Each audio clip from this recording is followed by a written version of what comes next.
What's going on, everybody? Welcome to another episode of the Touchdown with Doug Smith. As I continue our 2023 NFL Draft Prospect Series, I have a very special guest.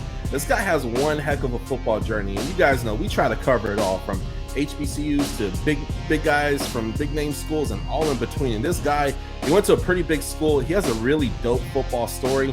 And also, tomorrow's his NFL Pro Day over at Northwestern.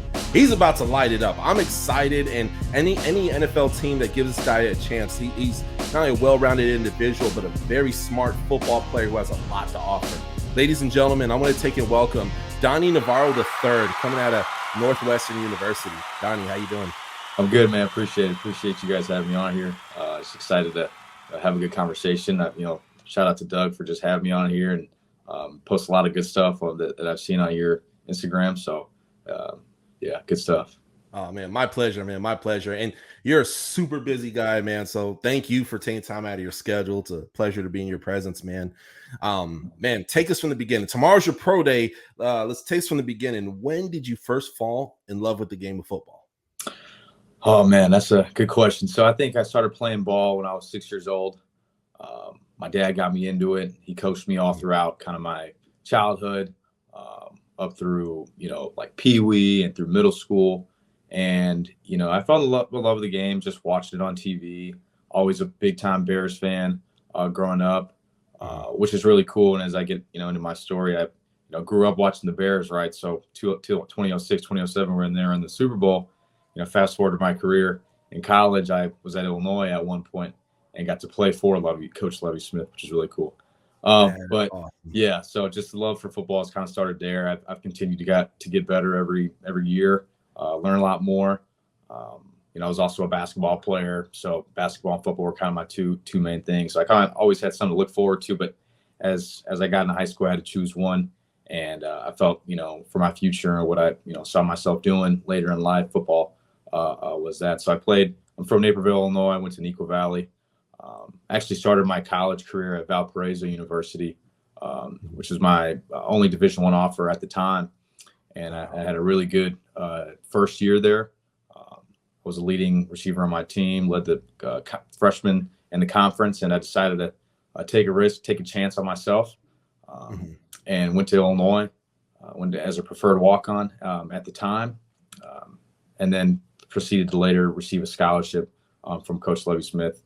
And then continued there for a couple more years, led, now to my Northwestern journey, which had some success this year here at Northwestern. So it's definitely been an unbelievable journey up and down as a sport of football is, but I've learned a lot, had a lot of really, really good moments, and look forward to making more. That's amazing, man. That is so cool. So you're really a football journeyman, and you've taken risks on yourself and made the most of those opportunities, man. So that's really awesome, man. Did anybody were there any coaches or even maybe your father, whoever helped to instill that confidence in you at a young age? Yeah. So my dad's been with me, ever since, day one, obviously with my sports or my, any sport that is, right? Baseball, basketball, football, really just, coaching me up. My dad was a really good athlete, growing up. And so he kind of helped me to gain, confidence, like you said, and really obtain a work ethic that nothing's, everything's earned, right? Nothing's going to be given to you. And so that's kind of, what I'm pride myself in is being that grinder. I'm going to work for everything. I've always had to. I've had to, claw, scratch for everything and continue that gritty approach to everything. So shout out my dad for sure. And then other guys like J.R. Niklos, who actually played in the NFL for a while. He was my kind of performance coach at Acceleration Sports Performance, as I was growing up for a long time. And he also coached me in high school as my receiver coach, and then also for Midwest Boom, which is a 7-on-7 that they do in Illinois. And he's been, a really awesome part of my journey, playing, for him as he was coaching me, and then just learning how to be a professional. He obviously played at all levels. So I got an understanding of what it took, kind of a head start going into college, or what it's going to take to be successful in college and on to bigger things in the pros. That is awesome, man. That is very cool, man. It goes to the importance of having a father in the life and someone who believes in you like your dad, man, that's so cool. And it really goes a long way, man. That being said, you mentioned something about work ethic, and you have one heck of a work ethic. Um, how's your training going? Obviously, pro day's tomorrow, right? So that's a huge day, man. That's like the day before Christmas, practically. But how's your training been going? Where you've been training at, and what are some things you've been doing in your training to take your game to the next level? So I've been training at TC Boost with Tommy Christian. He's been great. Seen a lot of really good results out of training with Tommy. And I think what has been an important part of me trying to improve every week is, you do your training, at the facility. You're doing your nutrition. I've been really paying a really close attention to my nutrition. And then also, film review, right? So you're in your stance, you're in your 40 stance, you're looking, putting it in slow-mo, looking at the different phases of the run and really just trying to narrow down some of the specifics so that you can get some of those tenths, those hundredths off. So I've really found myself just kind of obsessing over it. And that's kind of my approach to everything. And it's 24/7 obsession to get the most out of it, to learn them, as much as you can. And then, that turns into you focusing and thinking a lot, but then at the end, now you're not thinking as much because it's so ingrained and now you know what to do. Yeah, absolutely. And speaking of film, man, like I saw one play of you where you went out, you got a ball, and the guy was just coming full speed. You took a lick and you bounced up like he never even hit you, man. That was like, oh, I love it, man. It almost reminded me as I was just watching that, man. That was really cool. That being said, are there any players that you maybe inspire you to play the way you do, or maybe you model your game after? Well, you speak of that toughness aspect. I think the first guy that I think of is Julian Edelman for sure. You think about his story, him coming from Kent State. He wasn't even a receiver, in college. He was a quarterback, but his work ethic, playing on special teams, being a punt returner, kind of like I've got some punt return ability as well. Mm-hmm. And his toughness for the game. He's also a very willing blocker, as I am as well. And so I would say Julian Edelman for sure from a route running perspective as well. I mean, he's mastered that, intermediary, get open in the shoebox, get open in small spaces. That aspect of the game is really, he's kind of mastered that. It's kind of like that Wes Welker, Edelman, Amendola, which is cool. And then also guys like, the Steeler, Antonio Brown, where, he has the ability to play inside and outside. And I take pride in having that skill set where I can play in the slot, but I can also, play outside. You can motion me, you can put me in different spots. I can eat on the intermediary routes. I can go deep for you. That's what I've been asked to do my whole career. So having that flexibility, I think, it gives me an edge. That's cool, man. And when was your aha moment where you realized, like, man, I'm a really special player. I have a lot to give, and even more so than a college team. How about an NFL team, right? What was your aha moment where you realized that, man, I'm ready for the NFL. I'm ready for pro football? So I'd say back 2019, Illinois. I was at Illinois. We played the number 6 team in the country, Wisconsin. Mm-hmm. And that defense at the time did not let up a first half point. Mm-hmm. And so in the first half, I ended up catching a 48-yard touchdown, slant split 2 defenders, the slot defender and the safety, and took it to the house. So that was a big moment for me. That kind of gave me confidence. It gave the coaches confidence, which also led to me getting more opportunities that year. And then, fast forward to that year, we ended up winning 6-7 games, and we went to a bowl game. And so I was in San Francisco. We played at the Redbox Bowl against Cal, and I ended up being the leading receiver in that game and having a big impact. So those kind of moments, 2 moments right there, I knew I had potential, and I knew that I could compete at a high level. That's excellent, man. Yeah, I know you were in over at Illinois for a little bit, and you had Coach Lovie Smith. That guy is a legend. Like, his resume is like a 5-star general, but for football, man. That being said, were there any special moments of you and head coach Lovie Smith that you remember? So there's a couple of them. I think the first time I met Coach Lovie Smith, that was a really, just kind of a crazy moment, because I watched this guy as a kid on TV for the Bears, and now that I have the opportunity to be in his office, was a very like, wow, this is super cool.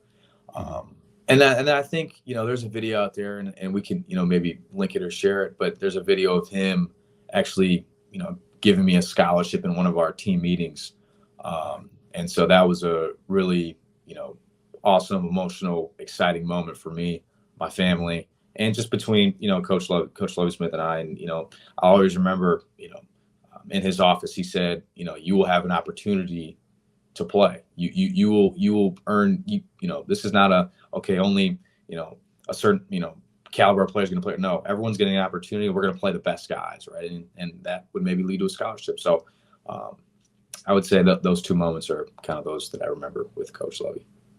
That's awesome, man. Man, when I see Coach Lovie Smith, I just want to give him a hug, man. He got that big old beard, man. He seemed like such a cool dude. And shout out to him winning that last game for the Texans last year. That was what a way to stick it to him, man. I love it. Yeah, that was awesome, man. Let me ask you, what's in the headphones on game day? I'm more of a guy where I like to just kind of lock it in and not actually listen to too much music. Oh, good. Okay. I think maybe, on the bus ride to a stadium, you kind of pop in. I think, what did I pop in this year? Some Moneybagg Yo I liked. Sometimes I'd mix it up with like a little bit of country in there, depending on the mood. Moneybagg Yo with, I think Said Some was probably one of my favorite songs before a game. Just kind of got me going. I always had, it was that same feeling that I get every time I listen to that song. That kind of the fire in the stomach, that desire, getting pumped up. So that was one that I liked a lot. That's cool. I got put on to him probably a little over a year ago, and I was like, man, I'm a huge hip hop head, man. But then, mumble rap happened, and, it kind of messed it up for me. But I found out about Moneybagg Yo, and he has some some really cool lyrics, man. So he's definitely. He's awesome, man, and that's cool. You listen to country, and that's good. Like, you have laser like focus, man, and stuff. It takes a special too, man, to not really listen to too much music, man, because you got your mentals strong. You don't need anything to accelerate it, kind of thing. Yeah, so exactly. Kind of staying, under control, emotionally, mentally, right? You're going through your checks, things like that. So absolutely. And that being said, we all know NFL teams, they're going to be asking you, NFL scouts are going to be there tomorrow. They're going to be interviewing you, asking you questions. For any NFL teams, NFL scouts who come across this video, and when they come across this video, what's something you want them to know about you that they may not know already about you? I think by my resume, you can tell that I'm passionate about the game. I love the game, and I'm a grinder and I'm a hard worker. But I think what separates me is, I see hard work and I see it in other guys, but I kind of put myself on a pedestal as far as like there's another level of hard work that I take pride in being. And in my eyes, and the way I think of football is everything matters, right? On the field, off the field. What are you doing outside the facility? What are you doing on the weekends in your off time? Like I said earlier, it's a 24/7 obsession. It's a 24/7 grind. My dad always told me that, in order to master something, you got to spend 10,000 hours on it. I think that was in a book. I think it was Outliers was a book. And so I'm very obsessive. I'm constantly thinking about, things. I'm, watching film all the time. I do walkthroughs, just kind of visualizing, testing myself. A lot of times when you play receiver, you have to be ready for the unknown. You may expect a coverage and they move to something different, and things like that. And I think, I'm an accurate, precise route runner. I pride myself on my ability to separate and to play inside and outside. I think it gives me an edge. I can work for you in the inside and read safeties, find zones, be quarterback friendly. And then on the outside, I've got quickness, my ability to use my hands to get guys off of me and press coverage. I've got a good release package. And so I'm quick at the top of breaks, quick to separate and to make those tough, gritty catches. So that's awesome, man. That's awesome. Any NFL team that gets you, man, who knows? Maybe even the Bears, right? They need tons of receivers. Man, whoever it is, man, they're going to get a gem in you, man. So it's going to be so fun to watch your story play out over the next couple months, man. And Donny, thank you so much again for coming on the show, man. Yeah, appreciate it, Doug. Appreciate it. Absolutely. Any shout outs before you go today? My family, I'd say, Northwestern, previous coaches that I've had that, current, previous, that have helped me kind of get to this point. And yeah, I'd say that. That's awesome, man. That's awesome. And ladies and gentlemen, go down below in the description of this video. Follow his inspiring story, man. It's a super great guy, man, both on and off the field, man. A great player, an electric player. I'm gonna have all the social media stuff down below, so be sure you go and give him a follow. Also, comment below. Let me know how this interview took and made you feel. I know it got my heart moving, man. So, Donny, thank you so much again, man. Yep, thank you, Doug. Turn 100 for the touchdown, king crown, gain inside, leading your town, hit you faster than the sound, bad boy, throw it down, yeah, I'm ill, not my will, don't cop a fill the house, listen to the roaring crowd, drop a light, calm it down, Heisman, all the haters mouth, superhero hit them wow, packing more action than bing, boom, bam, pow, touchdown for the win, we live, subscribe right now. Thanks for watching another episode of the Touchdown with Doug Smith, where I cover all 32 NFL teams plus NFL exclusive interviews. Hit that subscribe button, hit the bell for the alerts, comment below, and we'll catch you next time on the Touchdown with Doug Smith.